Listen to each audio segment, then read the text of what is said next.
3 থেকে 5 তারিখ পর্যন্ত ক্যান্টনমেন্টে কিছু ঘটনা ঘটেছে, যেই ঘটনা এখনও আমাদের কাছে অজানা। 3 তারিখ সেনাপ্রধানের ওই ভার্চুয়াল মিটিংয়ের পর মোটামুটি নিশ্চিত হয়ে যায় শেখ হাসিনা অধ্যায় বাংলাদেশে শেষ। শুরু হয় ভারতের প্ল্যান বি বাস্তবায়নের প্রক্রিয়া। 3 তারিখ রাতে আসিফ নজরুলের সাথে ডিজিএফআই কার্যালয়ের পাশের একটি ভবনে আসিফ নজরুলের ঘনিষ্ঠ বন্ধু major general Hamid, lieutenant general Mujib এবং মেজর জেনারেল ফেরদৌস সেলিমের একটি গোপন বৈঠক হয়, যেখানে ভারতীয় গোয়েন্দা সংস্থার 16 জন কর্মকর্তা উপস্থিত ছিলেন। মূলত 5 তারিখ শেখ হাসিনা পদত্যাগ করার পর করণীয় নির্ধারণ করতেই ওই বৈঠক অনুষ্ঠিত হয়। দীর্ঘ এই বৈঠক শেষে মোট 3টি বিকল্প নির্ধারণ করা হয়। প্রথমটি জরুরি অবস্থা জারি করে সেনাবাহিনীর হাতে ক্ষমতা দেয়া, দ্বিতীয়টি আসিফ নজরুলকে প্রধান উপদেষ্টা করে একটি অন্তর্বর্তীকালীন সরকার গঠন। অন্তর্বর্তীকালীন সরকারের ভেতরে যেন ভারতীয় বলয়ের লোকজন বেশি সংখ্যায় রাখা যায় সেটা নিশ্চিত করার ব্যাপারেও আলোচনা হয় বৈঠকে, এবং সেটা নিশ্চিত করতে আসিফ নজরুলের পেছনে সেনাবাহিনীর ওই অংশটির সর্বোচ্চ সাপোর্ট থাকারও নিশ্চয়তা দেওয়া হয়। মূলত আসিফ নজরুলকে সামনে রেখে সেনাবাহিনীর মাধ্যমেই দেশ চালানোর পরিকল্পনা করা হয়েছিল 3 তারিখের ওই গোপন বৈঠকে। 4 তারিখ 3 বাহিনী প্রধানের মধ্যে দফায় দফায় বৈঠক চলেছে। সেই বৈঠক থেকে সিদ্ধান্ত হয় 5 তারিখ সকাল 9টার মধ্যে শেখ হাসিনাকে চূড়ান্তভাবে পদত্যাগের বিষয়টি জানিয়ে দেওয়া হবে। এর পরপরই আসিফ নজরুলকে আবারও ক্যান্টনমেন্টে ডেকে আনা হয় এবং শেখ হাসিনার পদত্যাগের পর আওয়ামী নেতা কর্মীদেরকে যতটা সম্ভব নিরাপত্তা দেয়া, বেসরকারি বিভিন্ন প্রতিষ্ঠানগুলোতে যতটা সম্ভব আগের কর্মকর্তাদেরকে রেখে দেয়া এবং বিটিআর হত্যাকাণ্ড নিয়ে কোনো ধরনের পদক্ষেপ না নেওয়া সহ বেশ কিছু করণীয় ঠিক করে দেওয়া হয়। দীর্ঘ সেই আলোচনার কারণে 4 তারিখ সারা রাত ক্যান্টনমেন্টে অবস্থান করেছেন আসিফ নজরুল। তাৎক্ষণিক আসিফ নজরুলের কাঁধে 2টি দায়িত্ব দেওয়া হয়: আর্মির প্রতি সকলের আস্থা তৈরি করা এবং হাসিনার পদত্যাগের পরপর ছাত্রদেরকে সেনাবাহিনীর নিয়ন্ত্রণে নিয়ে আসা। কথা মতো আসিফ নজরুল 4 তারিখ রাত এবং 5 তারিখ খুব সকালে ক্যান্টনমেন্টে বসে ফেসবুকে তিনি 2টি পোস্ট করেন। পোস্টের প্রথমটি 4 তারিখ রাতে সেনাবাহিনীকে প্যাট্রিয়ট সম্বোধন করে করা হয়, যেন সেনাবাহিনীর প্রতি ছাত্র জনতার আস্থা বেড়ে যায়, এবং পরেরটি সংখ্যালঘুদের বাড়িঘরে হামলা না চালানোর অনুরোধ করে পোস্ট করা হয়।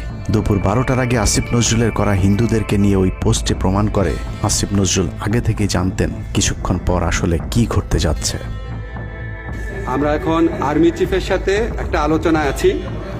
আমি যতটুকু ওনার সাথে কথা বলেছি আমার কাছে মনে হয়েছে, আশা করছি আপনাদের জন্য অনেক বড় সুসংবাদ আসছে। বিজয়ের খবর আগেই জেনে যাওয়াটা সমস্যা না, কিন্তু সমস্যা হলো আসিফ নজরুল সবাইকে আন্দোলনের কেন্দ্রবিন্দু ঢাকা বিশ্ববিদ্যালয়ে যেতে না বলে ক্যান্টনমেন্টের সুখবরের অপেক্ষায় থাকতে বলেন। মূলত আসিফ নজরুলের ওই ফাঁদে পা দিয়ে ছাত্র জনতার জুলাই আগস্ট বিপ্লবের বিজয় হাতছাড়া হয়ে গিয়েছিল। ছাত্র নেতাদের সরলতাকে কাজে লাগিয়ে আসিফ নজরুল নাহিদ আসিফদেরকে সেনাপ্রধানের কাছে আসতে বলেন। নাহিদ, আসিফ, মাহফুজরা সেনাপ্রধানের কাছে যাবার আগে আসিফ নজরুলের প্রধান উপদেষ্টা হবার বিষয়টি চূড়ান্ত হয়ে যায়। সমন্বয়কেরা পৌঁছানোর পর সেনাপ্রধান তাদেরকে জানায় আসিফ নজরুল হচ্ছেন প্রধান উপদেষ্টা, কিন্তু ছাত্ররা ডক্টর মোহাম্মদ ইউনুসকে প্রধান উপদেষ্টা বানানোর দাবি করলে আসিফ নজরুল তাদেরকে জানায় ডক্টর ইউনুস প্রধান উপদেষ্টা হতে রাজি নয়। কিন্তু ছাত্র নেতাদের সাথে ইউনুসের আগে থেকে যোগাযোগ ছিল, যে কারণেই সেনাপ্রধানকে ছাত্ররা জানায় আমরা ডক্টর ইউনুসের সাথে একান্তে কথা বলতে চাই। ছাত্ররা ডক্টর ইউনুসকে ফোন করলে তিনি জানান প্রধান উপদেষ্টা হতে চান না সেনাবাহিনী কিংবা আসিফ নজরুলের কাছে তার এরকম কোনো বার্তা তিনি দেননি। এরপর ছাত্র নেতাদের দাবির মুখে ইউনুসকে প্রধান উপদেষ্টা বানাতে বাধ্য হয় সেনাবাহিনী। ডক্টর মোহাম্মদ ইউনুসকে প্রধান উপদেষ্টা করা হলেও ক্ষমতার কেন্দ্রে থেকে যায় ভারত নিয়ন্ত্রিত ক্যান্টনমেন্টের মদতপুষ্ট আসিফ নজরুল, যাকে তারা সুনিপুণভাবে গেল এক যুগে তিলে তিলে তৈরি করেছেন। আসিফ নজরুল তার মন্ত্রণালয়ের বাইরেও সবখানে নিয়োগ থেকে বদলি বরখাস্তের একক ক্ষমতা ভোগ করতে থাকে। একদিকে সেনাবাহিনীর ছত্রছায়া আসিফ নজরুলের হাত ধরে ভারতীয় এজেন্টদেরকে গুরুত্বপূর্ণ সব পদে বসানো হচ্ছিল, অন্যদিকে চলছিল পুরো দেশ দখলের ভয়ঙ্কর ষড়যন্ত্র। কিন্তু ছাত্রদের চাপের মুখে আসিফ নজরুলের পরিবর্তে ডক্টর মোহাম্মদ ইউনুসের প্রধান উপদেষ্টা হবার বিষয়টি কোনোভাবেই মেনে নিতে পারেনি সেনাবাহিনীর ভারতপন্থী অংশটি, যে কারণে 5 তারিখ রাতেই একটি ব্যর্থ সেনাকুয়ের ষড়যন্ত্র করা হয়েছিল। 5 তারিখের পরপরই ইউনুসের একের পর এক ভারতীয় আগ্রাসন বিরোধী বক্তব্যে আতঙ্কিত হয়ে ওঠে ভারতীয় বলয়, যে কারণে 8 তারিখ শপথ নেয়ার আগেই ডক্টর মোহাম্মদ ইউনুসকে হত্যা করে সেনাকুয়ের আরেকটি চেষ্টা চালায় সেনাবাহিনীর ওই অংশটি। 8 তারিখ ডক্টর ইউনুসের নেতৃত্বে নতুন সরকার শপথের ঠিক আগ মুহূর্তে একটি সেনা কুয়ের চেষ্টা করা হয়। কুয়ের নেতৃত্ব দেন লেফটেন্যান্ট জেনারেল মুজিব এবং মেজর জেনারেল হামিদুল হক।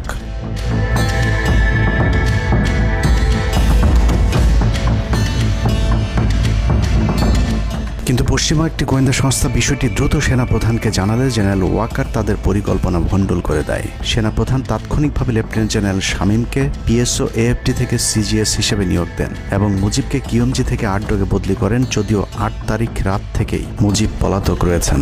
এরপর 12 সেপ্টেম্বর তাকে সেনাবাহিনী থেকে বরখাস্ত করা হয়। একই দিনে লেফটেন্যান্ট জেনারেল হামিদুলকে স্বেচ্ছায় অবসরে পাঠানো হয়। এনডিসি থেকে মেজর জেনারেল সাইফুলকে মিনিস্ট্রি অফ ফরেন অ্যাফেয়ার্স এবং চিফ অফ জেনারেল স্টাফ শাহিনকে এনডিসিতে পাঠানো হয়। কয়েকজনের ব্যাপারে পদক্ষেপ নেওয়াটা যেমন স্বস্তির, তেমনি ষড়যন্ত্রকারীদেরকে যেখানে বদলি করা হয়েছে তাদের প্রতিটি পদই অত্যন্ত গুরুত্বপূর্ণ, যা বর্তমান সরকার এবং দেশের স্থিতিশীলতার জন্য চরম বিপজ্জনক। কতটা বিপজ্জনক সেটা জানতে চলুন শুরুতেই যে প্রলয়ঙ্কারী ঝড়ের কথা বলেছিলাম সেখানে ফিরে যাওয়া যাক। ভারতীয় গোয়েন্দা সংস্থা 5 তারিখের পর থেকে দেশে নানাভাবে একটা সাম্প্রদায়িক দাঙ্গা বাঁধানোর চেষ্টা চালিয়ে যাচ্ছেন, যেটাকে কেন্দ্র করে বাংলাদেশে একটা সামরিক অভিযান চালানো যায়। এই দাঙ্গা বাঁধাতে ভারতীয় গোয়েন্দারা আওয়ামী লীগ, হিন্দু এবং ইসকনকে কিভাবে ব্যবহার করছে সেই পরিকল্পনার ছক এখন বাংলাদেশি গোয়েন্দাদের হাতে। একটি গোয়েন্দা সংস্থা থেকে যেসব তথ্য আমার কাছে পৌঁছেছে তা রীতিমতো এই দেশের অস্তিত্বের জন্য হুমকি স্বরূপ। আওয়ামী লীগ, হিন্দু আর ভারতের এই চক্রান্ত যদি সঠিকভাবে মোকাবেলা করা না যায় তাহলে অচিরেই বাংলাদেশের অবস্থা হবে হায়দ্রাবাদের মতো। জননেত্রী শেখ হাসিনাকে দেশ থেকে সরে যেতে বাধ্য করেছেন। বাংলাদেশকে নিয়ে ভয়ঙ্কর এই চক্রান্তে জড়িত আওয়ামী লীগ, সনাতনী এবং ইসকনের অন্তত 40টি হোয়াটসঅ্যাপ গ্রুপ এবং জুম মিটিংয়ের ভিডিও হাতে পেয়েছে গোয়েন্দারা। গোয়েন্দাদের কাছে প্রাপ্ত এসব তথ্যে যা উঠে এসেছে তা আটকে ওঠার মতো।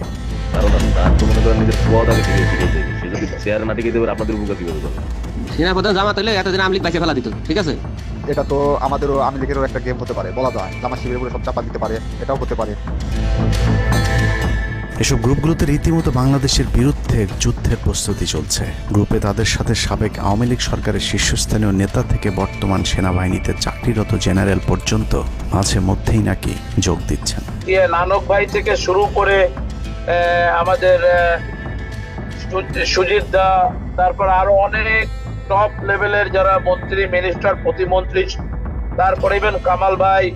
তো এখন বিষয়টা হচ্ছে যে ইভেন রাষ্ট্রপতির যে একেবারেই মানে কি বলে তার যে একেবারে মানে রাইট হ্যান্ড সচিব, উনিও আমাদের সাথে 2 দিন জয়েন করছেন। তো এখন ওনারা আসলে ভালো হইতো, যারা যারা আসেন আসলে ভালো হইতো। অনেক আমাদের এখানে প্রায় 12 থেকে 13 জন আপনার এমপি এসে কথা বলেছেন, যেটা আপনারা জানেন না, ঠিক আছে? বাংলাদেশে একেবারে টপ লেভেল সামরিক বাহিনীর 4 থেকে 5 জন জেনারেল লেভেলের লোকজন ওনারা এসে এখানে বসে থেকে আমাদের লাইভ শুনে গেছেন। আমাদের প্রধানমন্ত্রী উনি নিজে এসে বসে থেকে গেছেন। গ্রুপের সবচেয়ে ভয়ঙ্কর তথ্য পাওয়া গেছে ভুয়া মুক্তিযোদ্ধা জেড.আই খান পান্নার মেসেজ থেকে। আওয়ামী এই আইনজীবী শহীদ সাইফুল ইসলাম আলিফের হত্যাকাণ্ড নিয়ে চাঞ্চল্যকর তথ্য দিয়েছে জেড.আই খান পান্না। একটি চ্যাটিংয়ে তিনি লিখেছেন, দাড়িওয়ালা উকিল বেশি হয়ে গিয়েছে, আরও 2-1টারে খেয়ে দাও, আদালতে আমরা আছি। এখন অল্প কয়েকদিন জেলে থাকলেও 30 তারিখের পরে পুরস্কার পাবা। আরেকটি মেসেজে তিনি লিখেছেন, সুযোগ হাতছাড়া হয়েছে তোমাদের কারণে। কালকে সব হয়ে যেত। পরিকল্পনা ছিল কুপিয়ে মারার পর হিন্দুদের বাড়িতে হামলা হলে ভারত থেকে ট্রুপ চলে আসবে। ওরা যেহেতু হামলা করেনি, তোমাদেরই উচিত ছিল নিজেরা নিজেদের বাড়িঘরে আগুন দেওয়া। পেছনের ঘটনা বাদ দিয়ে 30 তারিখের পরিকল্পনায় মনোযোগী হও সবাই। শহীদ আলিফ হত্যাকাণ্ড নিয়ে আরেকজন লিখেছেন, কালকে আদালতে একটা লাশ পড়বে। হিন্দু ভাইদের পাশে আমাদের সবাইকে থাকতে হবে। ব্রিগেড মেজরের কমান্ড মেনে চলতে হবে। 30 তারিখের কর্মসূচি নিয়ে গ্রুপটিতে সশস্ত্র যুদ্ধের মাধ্যমে দেশ দখলের ভয়ঙ্কর সব আলোচনা করার ভিডিও হাতে এসেছে আমাদের। তারা বাংলাদেশের অস্ত্রগুলি আছে, এই অস্ত্রগুলি কোথায় আছে তা আমার কাছে অলরেডি খবর আছে। আমি নিউজ দিচ্ছি গোয়েন্দাদের মাধ্যমে। তারা বলেছে 5000-এর বেশি তারা অস্ত্র আছে, M60 রাইফেল, সাইবার রাইফেল আছে, 47 রাইফেল আছে, তাদের কাছে অত্যাধুনিক হটগান আছে। আলোচকদের একজন বলছিলেন, সাবেক এবং বর্তমান পুলিশের সমন্বয়ে 1700 অস্ত্রধারী গ্যারিলা প্রস্তুত করা হয়েছে 30 নভেম্বরের জন্য। আমরা ইতিমধ্যে কথা বলেছি, পুলিশ পার্টির কথা বলছি, পুলিশের অনেক উদ্যোগতা প্রত্যেকটা আইন থেকে শুরু করে পুলিশ পার্টিরা এসে নির্দেশের ওনারা আমার সাথে কথা বলে আমাদের যোগাযোগ রক্ষা করছে। ঢাকা শহরকে কিভাবে ব্লক করা হবে সেই পরিকল্পনাও করা হচ্ছে এসব জুম মিটিংগুলোতে। আমাদের কাজ হলো আব্দুল্লাহপুর, আব্দুল্লাহপুর, আশুলিয়া, টঙ্গির আছে, আমরা উত্তরা, ওইটা একটা ব্লক দিবেন, তাহলে আমরা খুব সহজে আমাদের কাজ সফল করব। সশস্ত্র যুদ্ধের জন্য পুরো দেশকে মোট 10টি বিভাগে বিভক্ত করা হয়েছে, যেখানে একজন করে ব্রিগেড মেজর নিয়োগ দেওয়া হয়েছে, যাদের সবাই দেশেই অবস্থান করছেন। এর মধ্যে গ্রুপে প্রাপ্ত জেডাই খান পান্নার নম্বরটিতে মেসেজ পাঠানো হলে মুহূর্তেই সাড়া দেন তিনি। কল করতেই গড় গড় করে সবকিছু স্বীকার করেন। জেডাই খান পান্না, জি আমি তাই। 30 তারিখ 50 থেকে 80 ভাগ পুলিশ, আনসার, এমনকি সচিবালয়ের আমলারাও তাদের পক্ষে মাঠে নামবে বলে স্বীকার করেন গেরিলা আক্রমণের পরিকল্পনাকারী জেডাই খান পান্না। আপনারা কি কোনো গেরিলা ইনভেশন হামলা করা যাবে? ঢাকার স্টুডেন্টরা যদি এখনো সাপোর্টার্স অর্গানাইজ হইতে নামে, এই অ্যাডমিনিস্ট্রেশনের 50% না 80% লোক নেমে আসবে, পার্টিকুলারলি পুলিশ, আনসার এবং সেক্রেটারিয়েট থেকে। পালিয়ে যাওয়ার আগে এই ভিডিও প্রচারের সাথে সাথে রাষ্ট্রদ্রোহিতার অভিযোগে তাকে গ্রেফতার করতে হবে, তাহলে চক্রান্তকারীদের আরও পরিকল্পনার তথ্য পাওয়া যেতে পারে। ভবিষ্যতে এ ধরনের ষড়যন্ত্র বন্ধ করতে গ্রুপে থাকা সকলের মোবাইল নম্বর এবং চেহারা দেখে শনাক্তের পর দ্রুত গ্রেফতার করতে হবে। সূত্র জানিয়েছে, ডিজিএফআই প্রধানের প্রত্যক্ষ তত্ত্বাবধানে চলছে এসব দেশবিরোধী তৎপরতা। আর্মিকে ম্যাজিস্ট্রেসি পাওয়ার দেয়া হলেও তাদেরকে ক্ষমতা প্রয়োগ করতে দেওয়া হচ্ছে না, যে কারণে আওয়ামী লীগ নেতারা বেশিরভাগ এখনও দেশে থাকলেও তাদেরকে ধরা হচ্ছে না। অতএব সেনাবাহিনীর উচ্চপদস্থ হাসিনাপন্থী অফিসারদেরকে দ্রুত সেনাবাহিনী থেকে সরাতে হবে। 5 তারিখ সেনাপ্রধান যে ভূমিকা রেখেছেন তার জন্য তিনি অবশ্যই প্রশংসার দাবিদার, কিন্তু সেনাপ্রধানকে প্রমাণ করতে হবে তিনি আসলেই নায়ক নাকি খলনায়ক। 5 তারিখের পরেও সেনাবাহিনীর গুরুত্বপূর্ণ পদগুলোতে রদবদল না করা এবং গুম খুনের সাথে জড়িত অফিসারদের বিরুদ্ধে কোনো ব্যবস্থা না নেওয়া সহ বিডিআর হত্যাকাণ্ডের বিষয়ে দৃশ্যমান কোনো পদক্ষেপ না নেওয়া খুবই সন্দেহজনক। সূত্র জানিয়েছে, সেনাপ্রধানের স্ত্রীর সাথে প্রতিনিয়ত শেখ হাসিনার যোগাযোগ রয়েছে। অতএব সেনাপ্রধানকে দ্রুত তার অবস্থান পরিষ্কার করে সেনাবাহিনীর গুরুত্বপূর্ণ পদগুলোতে নতুন করে নিয়োগ দিতে হবে। সেনাবাহিনীর জুনিয়র এবং মধ্যম সারির অফিসার এবং সৈনিকদের সবসময় দেশের স্বার্থে যুদ্ধের জন্য প্রস্তুত থাকতে হবে। মনে রাখতে হবে, সেনাবাহিনী আমাদের আস্থার প্রতীক। সিনিয়র অফিসারদের দেশবিরোধী আদেশ এলে সৈনিকদেরকে নিয়ে তাদেরকে প্রতিহত করতে হবে। মনে রাখতে হবে, সংখ্যায় আপনাদের মতো দেশপ্রেমিকদের সংখ্যাই এখনও সেনাবাহিনীতে বেশি। দেশের যে কোনো প্রয়োজনে সেনাবাহিনী যদি জনগণকে ডাক দেয়, তাহলে এ দেশের প্রতিটি মানুষ জীবন দেওয়ার জন্য প্রস্তুত রয়েছে। ডক্টর মোহাম্মদ ইউনূসের পাশে থাকা ভারতীয় গুপ্তচর আসিফ নজরুল, মিলিটারি সেক্রেটারি ফেরদৌস হাসান সেলিম এবং প্রেস সেক্রেটারি শফিকুল আলমকে দ্রুত সরাতে হবে। প্রধান উপদেষ্টার সাথে ছাত্র নেতাদের সাক্ষাতের পথ সহজ করতে হবে। আসিফ নজরুলরা অসৎ উদ্দেশ্যে মাহফুজ আলমকে তার পাশ থেকে সরিয়েছে। অতএব যত দ্রুত সম্ভব মাহফুজ আলমকে আবারও বিশেষ সহকারীর পদে ফিরিয়ে আনতে হবে। গুরুত্বপূর্ণ যে কোনো সিদ্ধান্তের ক্ষেত্রে নাহিদ এবং আসিফদের মতামত প্রধান উপদেষ্টাকে গুরুত্বের সাথে নিতে হবে।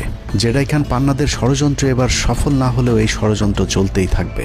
বাংলাদেশের প্রতিটি মানুষকে চোখ কান খোলা রাখতে হবে, মনে রাখতে হবে শত্রু আপনাদের ঘরের কোণেই।